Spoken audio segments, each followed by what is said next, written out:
of the big newsmakers, obviously, is Prime Minister Benjamin Netanyahu out of Israel. And you recently just spent some time with him. Yeah, actually, about less than 2 weeks ago, we were in Jerusalem and met with Prime Minister Netanyahu, and you could tell at the top of his mind were the hostages in Gaza, and that was the day that they started changing the humanitarian aid coming from us rather than through Qatar, Hamas, and that did actually make a big impact. But then, the thing that was on top of his mind after that was, of course, Iran, and we were told before we went over there that there was a chance that Israel could attack the nuclear sites in Iran, and that we just needed to be aware of that. And so I was actually talking to some of the others that were on that trip, and they're like, "My goodness, we were right there."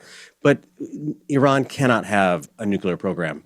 Period. It's just they have shown over and over they're a sponsor of terrorism around the Middle East. And you know what? It shouldn't be just Iran that is in there taking out these sites. Saudi Arabia should be joining them. Turkey should be joining them, because if Iran has a nuclear weapon, those countries are at risk as well. So, standing with Israel in this case, and having President Trump knowing that he's the strongest negotiator and the strongest diplomat we've had since Ronald Reagan is comforting today. Even though this is going to be a rough patch to go through here, but it has to be done. They can't have a nuclear weapon. Well, we certainly hope for peace and justice there. I want to also ask about something that is closer to home and is also, I think, close to the hearts of many people in our audience and many Americans. You are holding people accountable both in the U.S. and abroad, and you have this Emergency Spending Accountability Act that aims to restore fiscal discipline. Now, I heard about this, and it really piqued my interest because it felt like it made a lot of sense. Someone is listening. And I thought, we need people to hear you talk about this. Yeah, thank you, because oftentimes, we as Americans, we would think that Congress has a rainy day fund for emergencies. We know they're going to happen. We know they're going to come at some point, just like we saw the hurricanes in Florida and all the way up into North Carolina. And we saw, of course, people not being taken care of by our federal government when Joe Biden was the president. And then, back to COVID and Hurricane Sandy, or whether it's fires in California, we don't have a rainy day fund. We just simply pass an emergency spending bill and put the cost onto the credit card for the American taxpayer. So I filed the Emergency Spending Accountability Act, which simply says if you're going to spend money on an emergency, you have to pay it back within 5 years, 20% for 1 year, each year after it's passed. And the other thing that I think is important for us all to realize is, of the $27 trillion of debt that we have that's public debt, 12 trillion of that comes from emergency spending. Remember, Rahm Emanuel said back during the recession, you never let a good crisis go to waste. Well, Washington didn't, and they spent $12 trillion outside of our budget on emergency spending. Some of this is even in sprinkler systems for golf courses. It's ridiculous. This sounds like healthcare, right? When people don't have insurance, exactly. You go through and, oh, by the way, now you have to go into the emergency room and it's going to be, 12 times more expensive or whatever the numbers are right now. It would actually make some good fiscal sense to prepare for something. So where does it stand right now, and what can people do? So we just filed a bill, and we've got quite a few co-sponsors on it. Other Republicans think it's a good idea. So, if you see your member of Congress, senator or House member, ask them to support the Emergency Spending Accountability Act, because it's going to happen again. We know there's going to be another emergency, and of course, Congress loves to overreact and do things that aren't necessary. And so ask them to be a co-sponsor, and then we're going to try to get a hearing on it in the Budget Committee here before long. But we'd like to get as many sponsors on the bill and make as much awareness of it in Congress as we can. Well, that's music to the ears for everyone in the audience. We want to actually see these things happen. So let's talk about the budget. Let's get into that. I mean, where in your view are we now, in this process? Yeah, I think we're going the right direction. It's not as far. I mean, some of us we could do this right here on a napkin. We could take care of the problems right here between the three of us. But even like yesterday, we voted on the rescissions package, which cut USAID, and it cut PBS, and it cut NPR. Doesn't seem like that'd be too hard of a lift, but we'd even had some Republicans that needed some arm twisting at the end to pass the rescissions package yesterday. So if we back up and look at the one big beautiful bill, which I like to lovingly call OB3,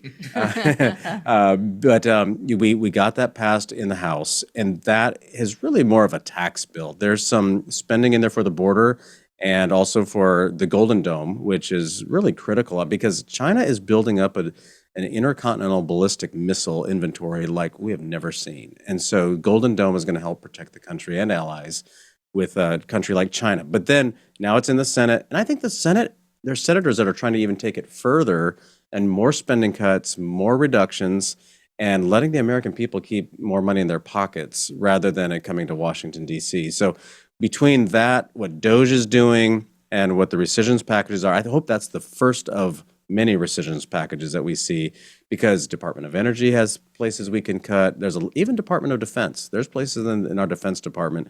I hear from my friends that are over at the Pentagon, they're like, this place is wasting money. So I hope the cool thing now is to have spending cuts rather than more spending in Washington. That's what we're trying to do here. We're trying to push for it as well and help you guys out with that, because we all want to see a more fiscally responsible country. But okay, so you laid out the good stuff, but this is the swamp. Yes. There's always going to be some obstacles There is. to all of this. So what are some of those? Well, I would say the first one is the SALT deduction, because we're going to basically take money from taxpayers in conservative states, and it's going to be, they're not going to get the same reduction as what taxpayers are in New York, California, and Illinois or New Jersey.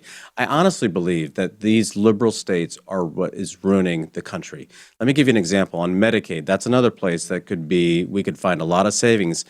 Over the last several years, people have figured out how to basically defraud the taxpayer in America by government programs. These non-governmental organizations, NGOs, have been set up by Democrats over the last several decades, and all this money goes into funding these programs. I mean, USAID was the worst culprit, and thankfully we're just cutting it off at the knees and just stopping it. And people say, "Oh, well, we got to help the person, this group in Africa, or we got to help this group in the Middle East." You know what? How about helping Americans? And let's look out for America first. That's why President Trump won, because of his America First agenda. Let's make sure our border is secure and safe, that we don't have people that we don't know what they're going to do come across the border. So I would say that we got to cut out. I mean, Department of Education, get rid of it. The states can handle this. It's not like we're not going to have an education system, which the Democrats would like to say, oh, you're going to throw 11 million people off of health care. That's not true. If you're here illegally, yes, you will be thrown off. If you're here and you're not willing to go to work, you will lose your Medicaid benefits. This is for people who desperately need help. And a lot of that is happening more and more because Obamacare was actually a hurt to the American taxpayer and the healthcare providers rather than a help. Okay, so when is this thing gonna happen? Well, Gonna get to the finish line? President Trump said last night he wants it on his desk by July 4th, and he's got a heavy thumb. So I hope he continues to put pressure on the Senate to get it done by the 4th of July. All right, so that's all the real news talk for us. But we also had some fun this week, right? There was a congressional baseball game, and you were participating in it. did. Thankfully, This is the real thing we had him This on, is it. because This he is was one it. of the stars. So he He- proved himself in the game. I will say he crushed it. It was so much fun out there. It was actually the first time that we had gone to it. But just take us through what this is like, because it looked like, I mean, you guys were out there, you practice at Yes. 6 a.m. Yes. For about 2 months, we're told. Since March 1st.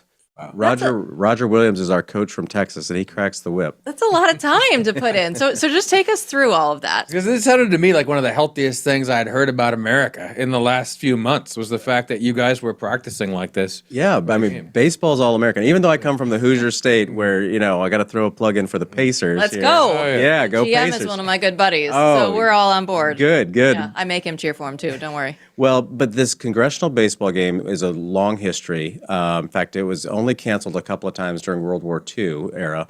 But it's where Republicans play Democrats, and we take it very seriously. We get up at 5 a.m. to go practice about 3 times a week, and the Republicans do. I don't know that the Democrats do. But Democrats Didn't look also- like they were practicing much. They at all. also can't get the same uniforms. Like, I don't think this is a hard thing. The Republicans all had the same uniform. It was red and it said USA. The Democrats are like wearing black and white and blue. And I'm like, well, who put this together? Well, I think we beat them to the punch. And if we have the USA uniform, what are they going to put on theirs? So maybe that's There's why a lot of submissions that we could take for this that. is their strategy: confuse everybody. So, but we won, and we won big. And I had a double. I got a couple of RBIs, and I got to, more importantly, do the Trump dance on second base. That's what I wanted to really get done that night. Thank you for coming in, giving us some of your time, Congressman Marlin Stutzman.